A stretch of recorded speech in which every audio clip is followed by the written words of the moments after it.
근데 최악의 공부 방법은 또 뭐가 있냐면 당일 계획을 세우는 경우가 많아요. 아, 오늘은 영어 공부해야지. 영어 공부를 해요. 이렇게 눈을 딱 떠가지고 책꽂이를 봤더니 수학책이 보여요. 아, 수학이 걱정되는데 수학권에서 또 공부하고 결국 아무것도 못하는 경우들이 많습니다. 오답 노트, 개념 정리, 저는 그렇게 강조하지 않거든요. 그래서 최악의 공부법과 최상의 공부법의 차이는 뭐냐면, 최상위권 학생들의 공부계획법과 최악의 공부계획법은 그러니까 쉽게 말씀드리면 이런 거예요. 오늘 공부를 하잖아요. 그러면 어제의 나와 오늘의 나가 달라져야 되는 게 이제 합리적인 거죠. 그러면 최상위권 같은 경우는 분명히 어제의 나와 오늘의 나가 다르기 때문에 지속적으로 성장을 하는 건데, 최악은 어제의 나나 오늘의 나나 똑같은 경우들이 많은 겁니다. 그래서 최상위권 아이들은 공부할 때 좀 어떤 특징이 있냐면, 첫 번째는 그러니까 내가 지금 공부하는 걸 왜 하는지를 명확하게 알고 있는 경우들이 많습니다. 왜냐하면 그러니까 목적이 있는 거예요. 그러니까 내가 수학 문제를 이렇게 풀고 있지 않습니까? 그러면 내가 이 문제를 푸는 목적 자체가 있는 거예요. 그러니까 예를 들면 도형 문제를 풀고 있어요. 너 이거 왜 풀지? 제가 시험 때마다 도형을 많이 틀려요가 있는 거죠. 그리고 두 번째로는 이건 중요하니까 열심히, 아니면 이건 좀 덜 중요한 것 같아라는 경중을 따지지 않는 경우들이 많습니다. 그래서 모든 내용을 열심히 하는 아이들이 많아요. 그러니까 예를 들면 국사 공부를 하는데, 우리 국사에 보면 뭐 인물들 사진들 많잖아요. 그리고 밑에 보면 조그맣게 사진 설명이 있잖아요. 그것까지 암기하는 애들도 있습니다. 상위권 아이들이. 그러니까 경중이 없는 거죠. 근데 사실은 고등학교 교육과정에서는 사실은 경중이 없습니다. 그러니까 누가 지정해 놓은 거죠. 그리고 또 하나 특징은 학원이 됐든 학교가 됐든 숙제의 중요성을 아주 잘 깨닫고 있어요. 대부분이 복습이 숙제로 해결이 가능하거든요. 그러니까 숙제를 안 하는 게 굉장히 나쁜 습관인데, 숙제를 안 해오는 경우는 없습니다. 그리고 또 하나는 계속 말씀드리지만 계획을 잘 세우고 지킨다고 말씀드렸잖아요. 근데 이게 계획 지키기를 강조하다 보면 그로 인해 생기는 부작용 중에 하나가 뭐가 있냐면, 과업 중심으로 가는 거예요. 그러니까 계획을 지키는 건 그 계획을 지켜서 내가 뭔가를 알아야 되는 게 목적인데, 계획을 지키는 게 목적이 돼버리는 경우가 많거든요. 그래서 이 아이들은 하루에 좀 늦게 자더라도 과업 중심으로 가지를 않습니다. 내가 아는 게 뭔지가 더 중요하다고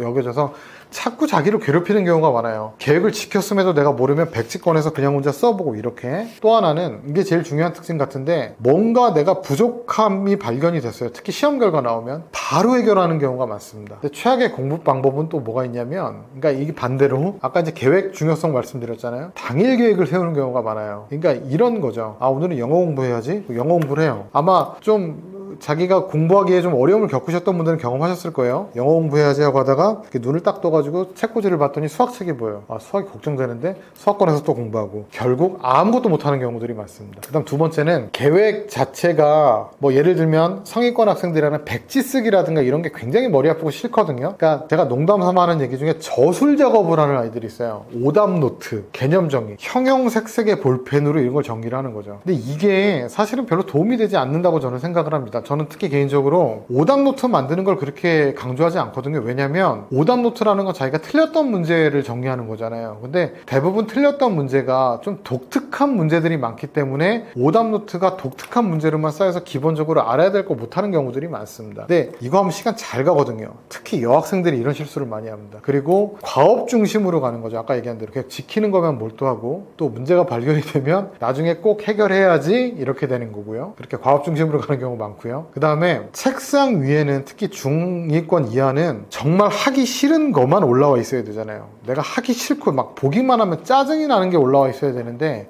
잘하는 것만 올라와 있는 경우가 많습니다. 그러니까 이런 얘기를 가끔 해요. 네가 한 시간 동안 10문제를 풀었는데 9개 맞으면 어떻게 할 것 같아? 기분 좋아요.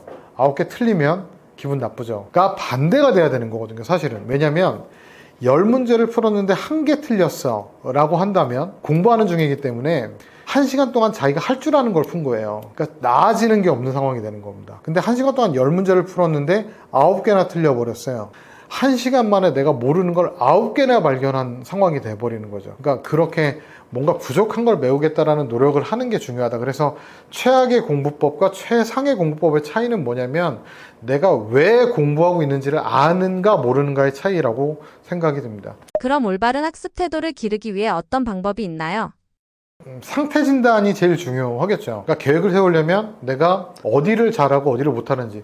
그러니까 책에다가도 제가 초등, 중등, 고등 그러니까 학습 방법을 써놓고 제일 뒤에 체크리스트를 넣어놨거든요. 그 이유가 뭐냐면 내가 뭘 해야 되지? 뭐가 부족하지를 빨리 파악하는 게 제일 중요합니다. 그래야만 올바른 학습 태도가 키워지니까요. 그러니까 학교에서도 보면 계획표 짜오라고 하면 중위권 학생들은 계획표를 잘 못 짜요. 그리고 짜가지고 오라고 시키면 인간이 할 수 없는 계획표를 가지고 옵니다. 그러니까 대부분 안 지켜주죠. 왜냐하면 하고 싶은 거 위주로 짜기 때문에. 그래서 올바른 학습 태도라는 거는 지금 제가 오늘 계획이란 말을 굉장히 여러 번 말씀드리잖아요. 그러니까 계획을 지키는 과정에서 이루어진다라고 생각이 들고요. 자세도 좀 중요한 것 같습니다. 제가 가끔 2학년 학생들한테는 그런 얘기를 하거든요. 목표대학 물어보면 서울 소재의 메이저급 대학교 이하의 대학교를 목표대학으로 얘기를 못하게 하거든요. 벌써부터 그러면 안 되니까 농담으로 이런 얘기를 해요. 3학년 아이들한테. 너 어느 대학교 가고 싶어? 뭐 예를 들면 뭐 서울대요, 고려대요. 네가 뭐 이렇게 나오잖아요. 아이 입장에서는 그럴 겁니다. 당신이 물어봤잖아 라고 생각이 들 수도 있어요. 뭐냐면 목표에 대해서는 아이들이 과도하게 자신감이 있을 필요가 있을 것 같습니다. 그러니까 가끔 아이들은 정신 나간 애가 될 필요도 있을 것 같아요. 근데 성적에 대해서는 겸손함이 필요할 것 같습니다. 그래서 아이들한테 그런 얘기를 할 때가 있어요. 선생님, 저 서울대 갈 수 있어요? 있습니다. 그럼 누구도 있어요. 근데 네가 지금 서울대를 간다, 예를 들어 3, 4등급 아이가 그걸 질문한다면 네가 지금 서울대를 가는 건 말이 안 되지 않냐? 사회정의에 어긋나지 않냐? 엽기적이지 않냐? 그럼 네가 엽기적으로 바뀌면 돼 라고 얘기할 땐 있습니다. 그래서 올바른 학습 태도는 그런 자신감이 쌓이면서 오는 것이지 어떤 중요한 방법이 있는 게 아니라는 걸 기억을 하셨으면 좋겠고요. 특히 수학 같은 경우는 실제로 해보면서 외워보면서 익혀야 된다라고 생각을 하는 게 좋아서 어찌 보면 제가 오늘 하는 얘기가 너무 뻔한 얘기만 계속 하는 거일 수 있는데 그게 맞습니다. 그래서 제가 책에서도 서문에 써놨는데 그 얘기를 하고 싶어요. 공부 잘하는 방법이 뭡니까? 수학 잘하는 방법이 뭡니까? 라는 질문을 많이 하십니다. 많이 하시는데 여러 가지 방법을 말씀을 드려요. 근데 제가 책에서도 강조했던 건 뭐냐면 공부 잘하는 방법이 뭐예요? 수학 잘하는 방법이 뭐예요? 물어보면 여러 가지 얘기를 하지만 제 마음속에서 하고 싶었던 얘기는 이거예요. 모르세요? 그러니까 사실은 정말 답입니다. 우린 다 알고 있거든요. 공부 잘하는 방법 다 알고 있습니다. 예, 그 방법대로 하는 게 맞다라는 확신을 드리고 싶은 거죠. 다른 게 더 있나라는 게 없다라는 생각을 꼭 가지셨으면 좋겠다라고 말씀을 드리고 싶습니다. 만약 저학년인 아이의 공부 습관을 잡아준다면 어떻게 해야 할까요?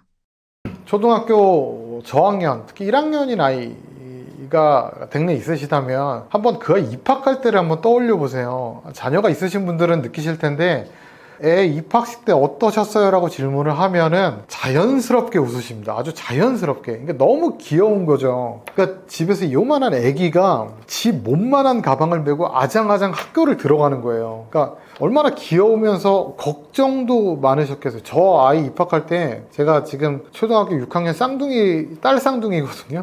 두 아이가, 쌍둥이인 두 딸아이가 초등학교 입학하는데 별의별 걱정이 다 들었습니다. 정말. 화장실은 찾아갈 수 있나? 교실은 찾아갈 수 있을까? 뭐 엄마 보고 싶다고 울진 않나? 얘 혹시 화장실 가기 무서워서 참진 않을까? 별 걱정이 다 들었거든요. 보시는 분도 그러셨을 거예요. 근데 아마 점점 애가 집에 와서 막 제잘제잘거리고 엄마 뭐 친구랑 뭐 했어 막 이러다 보면 그런 걱정거리가 조금씩 사그라들면서 새로운 걱정거리가 이제 생기시기 시작하죠.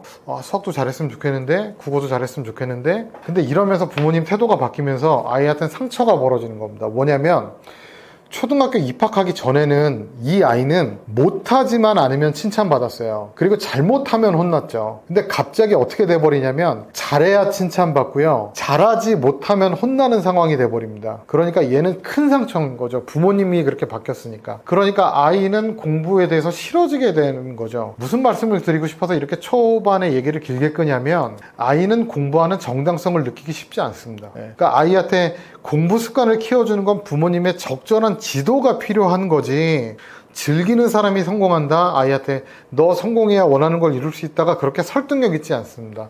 자녀교육 설명회 많이 들으시잖아요. 그러면 그런 얘기 많이 하실 거예요. 기다려줘야 된다, 뭐 착하게 말해줘야 된다. 그런 말 들을 때마다 그렇구나, 내가 기다려주지 못했구나 이런 생각 드시지 않잖아요. 다 알고 계시잖아요. 그래서 아까 말씀드렸던 고장난 라디오가 되게 중요한 거고요. 아이를 관찰하는 게 되게 중요합니다. 아이는 대부분 경험한 걸 잘해요. 다 똑같지 않습니까? 그럼 아이가 수학을 못해요. 그럼 얘는 수학에 대한 경험이 부족한 겁니다. 초등학교 수학이 뭐 그렇게 재능이 많이 필요하다고 수학을 못한다고 아이가 혼낼 정도로 잘못했다고 생각을 하시냐라는 의문이 드는 거죠. 아이가 초등학교 때 공부를 못하면 그냥 많은 경험을 심어주시면 되는 거고 경험하는 동안에 아이가 잘해지고 있는 중이다 라고 생각하시면 되는 거지, 그냥 너 잘해야 돼, 네가 집중을 안 해서 그래, 이런 문제가 생기지는 않습니다. 다만 잘못된 습관이 생기지 않게만 주의해 주시면 되는데, 문제집을 보시면 그러니까 공부를, 수학을 잘하냐, 그러니까 이런 거죠. 더 쉽게 설명드리면 애가 영어를 잘하냐 못하냐는 금방 드러나잖아요. 근데 수학은 잘 드러나지 않습니다. 그래서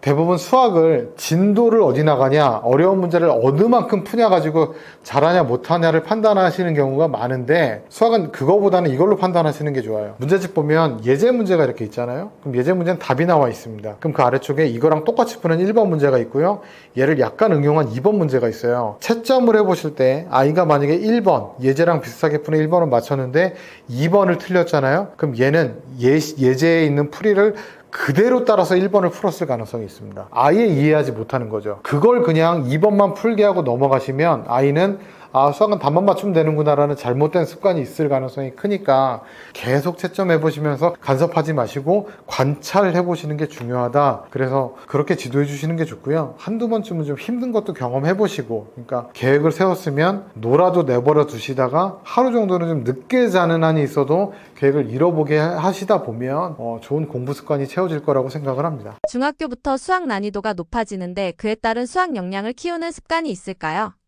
초등학교에서 중학교 진학할 때하고 중학교에서 고등학교 진학할 때하고 천지 차이거든요. 사실은 중학교에서 고등학교로 진학할 때는 크게 변하는 게 없습니다. 사실은 뭐 수업 시간 좀 늘어나고 과목수 늘어나고 좀 힘든 거. 근데 초등학교에서 중학교는 거의 천지개벽에 가깝거든요. 두 가지 큰 변화가 있습니다. 첫 번째는 수업 시간이 40분에서 45분으로 늘죠. 그러면 또 우리의 건방진 기성세대들은 그깟 5분 정도 가지고 이렇게 얘기를 하는데, 이거 헬스클럽에서 PT 받아보신 분들은 알거든요.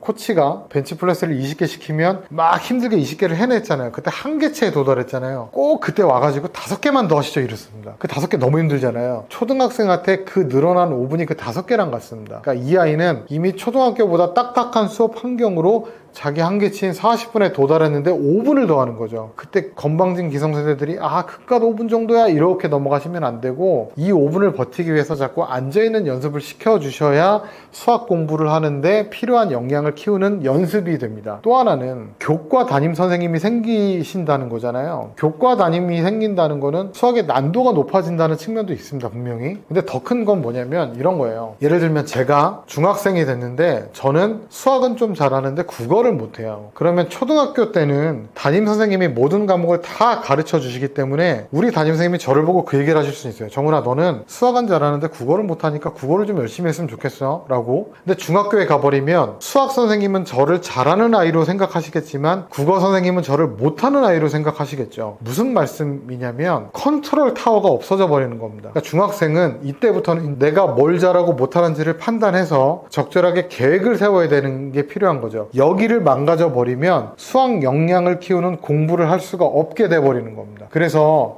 이런 컨트롤 타워를 하기 위해서 부모님들이 좀 도와주셔야 될 필요가 있어요. 아까처럼 움직이는 거. 그렇게 어떤 준비가 된다면 이제 실제로 공부에 들어가야 되겠죠. 수학 역량을 키우기 위해서는 첫 번째는 중학생은 개념학습을 위해서는 교과서랑 학교 수업이 굉장히 중요합니다 라고 말씀드리면 뻔한 얘기 같잖아요. 근데 이게 뻔한 얘기가 아닌 게 뭐냐면, 학교 수업이 왜 중요하냐면 어떤 개념을 이끌어내는 논리들이 있는데 이 논리가 고등학교에서 중요한 개념을 배우는 준비 과정인 경우가 많습니다. 제가 책에다가 예를 들어 드린 게 순환소수거든요. 그러니까 순환소수를 분수로 바꾸는 과정에서 무한이라는 개념을 학생들은 경험하게 돼요. 근데 우리는 어렸을 때 배웠어요. 무한 개념을 쓰지 않고 간단히 바꾸는 방법을. 그럼 이거 가르쳐주면 애들이 싹싹싹 풀어냅니다. 답 잘 구하죠? 무한을 전혀 경험하지 못합니다. 그럼 고등학교 가서 미적분 배울 때 힘들어지는 거거든요. 그래서 열심히 수업을 듣고 교과서에 충실한 공부를 하는 게 중요하다라는 말씀을 드리고요. 문제풀이는 아까도 말씀드렸던 해설지 만들기, 그게 수학 역량을 키우는데 가장 좋은 습관이다를 기억하시는 게 좋아서, 하위권 학생들은 초등학교 복습부터 좀 진행하시면서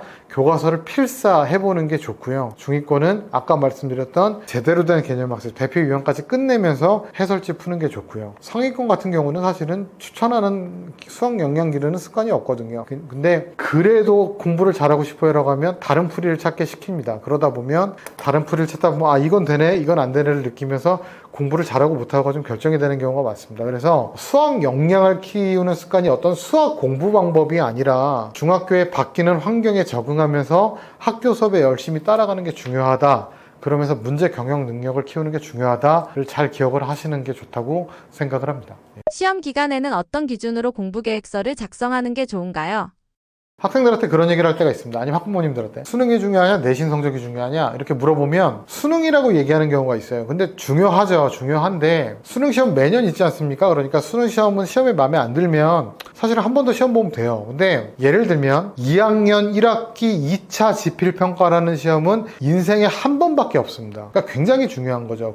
게다가 고등학교는 입시에 직접적으로 반영이 되기 때문에 중요해요. 근데 중학교는 대입에 활용이 되진 않지만 한 번 정도 학습을 정의한다는 생각으로 중요하겠죠. 그래서 시험 기간에 어떻게 공부하느냐가 중요한데 대략 2, 3주 정도 필요한 것 같습니다. 근데 가끔 가다가 이제 이런 경우가 있어요. 시험 대비 특강 같은 걸 듣는 경우가 있습니다. 근데 시험 때 그러니까 우리가 지필평가라는 시험은 교사의 자율적인 재량권이 주어진 시험인 거잖아요. 법적으로. 그러니까 대표적으로 인정된 중요한 부분이 아니라 학교 선생님이 본인이 중요하다고 생각하면 출제하면 되는 시험인 거죠. 그럼에도 불구하고 반드시 나오는 건 대표 유형 문제입니다. 왜냐하면 대부분의 교사들이 대표 유형 문제를 중요하다고 생각하기 때문에 그래서 이 대표 유형 문제가 시험 준비 기간을 2, 3주로 잡는다면 그 이전에 끝나 있어야 되는 거죠. 그래서 대표 유형 문제는 무기라고 생각을 하고 시험 준비라는 2, 3주 기간 전에 반드시 이걸 풀이를 해놓고 시험 기간을 준비하는 2, 3주는 수학만 준비하는 게 아니니까 그 기간 동안에 또 준비가 달라지는 거죠. 그래서 이렇게 얘기를 합니다. 시험 준비 기간을 2, 3주로 잡으면 그 전까지는 대표 유형 문제에 안 틀리는 연습을 하는 게 좋고 시험 기간에는 풀어내는 연습을 하는 게 좋다. 그래서 시험 기간에 가장 좋은 소재는 각 학교의 기출 문제가 좋습니다. 완성된 걸로. 왜냐하면 자꾸 특이한 걸 풀다 보면 방향이 이상한 데로 가버리는 경우가 있어요. 자꾸 특이한 문제만. 완성된 1번부터 마지막 문제까지 적절하게 잘 반영된 문제들을 혼자 힘으로 풀어보면서 해설지를 만들어보는 연습을 하는 게 시험 준비에 굉장히 중요하다라는 특징이 있고요. 그러니까 기성세대들이 자꾸 섣부른 조언을 하지 않았으면 좋겠어요. 예를 들면 이런 거죠. 아는 것부터 풀어라. 시험 볼 때는. 그리고 모르는 거 풀어라. 그럼 애들이 그 얘기를 듣고 아 그러네 아는 것부터 풀어야지 그리고 이렇게 풀 것 같으십니까? 아니에요. 애들은 시험 문제 풀 때 언제 망치냐면 문제를 딱 보고 아는 줄 알고 이렇게 덤볐는데 모를 때 시험 망칩니다. 그래서 다양한 경험을 하는 게 좋습니다. 그리고 다양한 경험을 하려면 어려운 문제를 풀 때 어려운 문제랑 싸울 수 있는 무기가 필요한 거죠. 그 무기는 대표 유형 문제입니다. 그래서 시험 전에 준비 전에 안 틀리는 연습, 시험 때는 풀어내는 연습, 기출 문제를 중심으로 하는 게 중요하다고 생각을 합니다. 수능이 앞으로 120일 남은 상태에서 고3 친구들이 효율적으로 공부하면 좋은 꿀팁이 있을까요? 꿀팁이라는 게 있으면 얼마나 좋을까요? 근데 사실 그렇지는 않거든요. 고3 학생들이 꼭 해야 되는 게 기출문제하고 EBS 연계교재이거든요. 그러니까 농담 삼아 그렇게 얘기를 합니다. EBS 연계교재는 너네들한테 성경이면서 불경이면서 코란이다. 이거는 더 이상 문제를 보면 풀이가 바로 기억이 나서 못 풀겠어요 라고 할 정도까지 풀어야 된다라는 거거든요. 그러니까 남은 기간에 EBS 연계교재를 반드시 풀도록 노력하는 게 좋습니다. 그 기출문제도 좋고요. 갑자기 위기를 왜 꺼내냐면 굉장히 상식적인 말 같지 않습니까 이게? 근데 3학년 아이들을 지도하다 보면 이 두 가지를 안 하는 학생들이 많아요. 그래서 의외로 질문 중에 선생님 기출하고 EBS 중에 뭘 먼저 해야 돼요? 이런 질문하는 학생들이 많습니다. 그럼 결국 이 아이는 둘 다는 못하겠다는 얘기에 지나지 않는 거잖아요. 그래서 그 두 개를 하는 게 좋고요. 그 이유가 뭐냐면 고등학생은 숫자로 말하는 아이들이거든요. 그러니까 제가 똑같이 4점짜리를 맞췄는데요. 저는 최고 난도를 맞췄어요가 중요한 게 아니라 그냥 4점짜리를 맞추면 그게 점수가 되는 거잖아요. 그러니까 수능이 다가오면 다가올수록 모르는 걸 새로 푸는 게 중요한 게 아니라 아는 걸 안 틀리게 하는 게 중요한 거죠. 쉽게 얘기하면 고3은 그 한 해 동안에 굉장히 많은 시험이 있지만 사실은 11월 달에 시험 한 번만 잘 보면 되는 거잖아요. 그러니까 남은 기간 120일 동안에 점점 아는 것들을 보강해 나가는 연습을 해야 되고 그 보강은 기출문제나 EBS 연계교재를 복습하는 게 좋다가 제일 중요하고요. 왜 이 말씀을 계속 드리냐면 특히 수학 같은 경우에 학생들이 자기가 어디가 부족한지를 잘 모르는 경우들이 많은데 이런 측면이 있습니다. 수학은 2점, 3점, 4점으로 구성이 되거든요. 4점이 고난도입니다. 2, 3점짜리가 48점이 나오고요. 4점짜리가 52점의 배점이라 합해서 100점이 나오는데 4점짜리 중에 최고 난도 문제가 한 3문제에서 4문제 정도 나와요. 복잡하시죠? 계산 한번 해볼까요? 최고 난도가 3문제에 4문제 정도 나와요. 그러면 88점에서 86점 정도를 맞게 되는 겁니다. 최고 난도를 다 틀리면. 이해는 되시겠죠? 그러면 1등급이냐 2등급이냐를 가르는 건 이 문제를 틀리냐 맞추냐로 갈리게 돼요. 그때 3등급 정도 되는 학생들은 1, 2등급이 목표잖아요. 근데 실제로 가장 공신력 있는 평가원에서 나온 모의고사를 보면 3등급 커트라인이 70점입니다. 무슨 얘기냐면 킬러 문제 말고 다른 문제도 틀리고 있다는 거예요. 근데 이 학생들이 킬러 문제를 공부하고 있는 겁니다. 그러니까 이런 거예요. 본인이 길을 가다가 넘어져가지고 다리를 다쳤는데 팔에다 약 바르고 있는 겁니다, 지금. 그러니까 뭐를 부족한지를 보고 그 문제에 대해서 학습하는 게 중요하죠. 4, 5등급이 더 심각합니다. 4, 5등급 중에 5등급 정도 되는 학생들의 커트라인이 50점 정도밖에 안 돼요. 근데 얘네들이 찍어서 맞추는 문제가 있잖아요. 무슨 얘기냐면 2, 3점짜리도 다 못 맞추고 있는 겁니다. 근데 4점짜리 공부하고 있는 거예요. 그래서 수능에 가까워질수록 고등학생들은 숫자로 말하는 거기 때문에 새로운 문제를 계속 반복하는 것보다 기출문제나 EBS 연계교재처럼 수능에 직접적으로 연관되어 있는 걸 열심히 푸는 게 아마 수능 시험 점수를 더 잘 맞게 되는 좋은 방법이지 않을까라고 생각이 듭니다. 수학 공부 잘하는 방법에 대한 질문을 참 많이 받습니다. 농담 삼아 말씀드리는 거예요. 우리나라 학부모님들은 참 수학적이다 라고 말씀드릴 때가 있습니다. 무슨 얘기냐면 수학은 공식을 알아야 되지 않습니까? 학부모님들도 공식을 찾는 것 같아요. 수학 잘하기 위한 공식. 그래서 이른바 턴키죠. 한 번에 잘할 수 있는 방법을 알려주세요. 쉽게 가고자 하는 마음은 이해를 하겠는데 그런 방법이 있으면 누구나 잘할 수 있지 않을까요? 없습니다, 사실은. 없어요. 그래서 아까도 말씀드린 것처럼 수학 잘하는 방법이 뭔가요? 모르세요?가 답이거든요.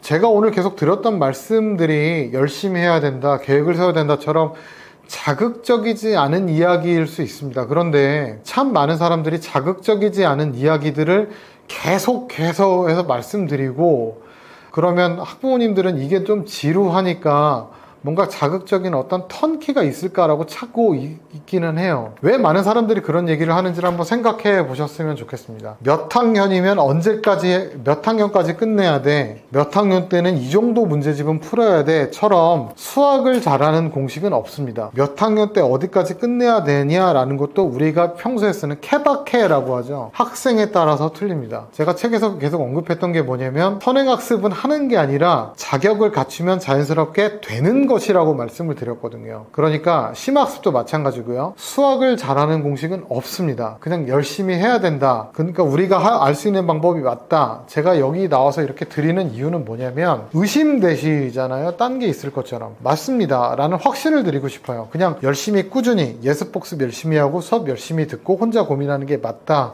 그 확신을 드리고 싶었어요. 21년간 고등학교에만 근무를 하게 됐습니다. 그리고 또 이게 운이 좋은지 나쁜지 모르겠지만 제가 3학년 애들하고 입시를 치러본 걸 따져보니까 17년, 8년 정도 된 것 같아요. 입시를 치른 게. 그러면서 제대로 된 수학 공부에 대해서 고민도 하게 되고 수학을 어려워하는 학생들을 보면서 얘가 어디가 문제일까를 고민하게 되고 근데 그러면서 결론을 좀 내리게 됐어요. 여기 보시는 부모님들한테 자녀가 굉장히 소중하지 않습니까? 저도 저희 아이가 제일 소중하지 않겠어요? 어떤 말씀을 드리고 싶냐면 제가 그동안 쌓았던 여러 가지 노하우나 경험들을 통해서 얻은 것 중에 저희 아이에게 가장 베스트인 방법으로 공부를 시키지 않겠습니까? 제가 저희 아이 가지고 실험하진 않을 거잖아요. 제가 책에 썼던 방법이 저희 아이에게 실제로 하는 방법입니다. 그래서 초등학생이든 중학생이든 고등학생이든 학부모를 두신 부모님들은 처음부터 꼭 한번 읽어보셨으면 좋겠습니다. 그래서 중학생인 학부모님이실지라도 고등학생 학부모님이실지라도 처음부터 초등학교 과정까지 한번 보시면서 우리 아이한테 이 부분이 부족했구나 한번 느껴보셨으면 좋겠고 초등학교 학부모님들은 고등학교 거까지 좀 읽어보시면서 앞으로 이런 로드맵이 있구나를 좀 알아주셨으면 좋겠다. 그래서 정말 모든 걸 다 쏟아넣어서 작성을 하려고 노력을 했습니다. 그래서 보시면서 큰 도움이 되셨으면 좋겠습니다. 책이 내고 나서 참 여러 군데 나가서 여러 가지 얘기도 하게 되고 그렇습니다. 8월 13일에는 예스24 NC 에서 북토크도 하고 있으니까 많이 참여해 주시고요. 링크로 아마 제 블로그도 올려드릴 것 같은데요. 예전에 블로그로 좀 활동을 하다가 책을 쓰면서 다시 한번 블로그 활동을 해보려고 합니다. 예전에 쓰던 글들을 다 옮겨가지고 지금 하나씩 채워놓고 있는데 홍보라 많이 못 채우고 있어요. 좀 많이 들어오셔서 많은 정보도 얻어가셨으면 좋겠고, 이런 글들을 읽으면서 많이 의견도 나누었으면 좋겠습니다. 여러 가지를 말씀드리고 싶었고 여러 가지 확신들을 드리고 싶었습니다. 책을 통해서도 많은 얘기를 하고 싶었고요. 앞으로 여러분들하고 많은 소통을 하면서 정보를 많이 드렸으면 좋겠고요. 책을 통해서 정말 보시는 모든 분들의 자녀분들이 점점 더 제대로 된 공부 방법으로 수학의 고수가 되기를 정말 간절한 마음으로 응원하겠습니다. 감사합니다.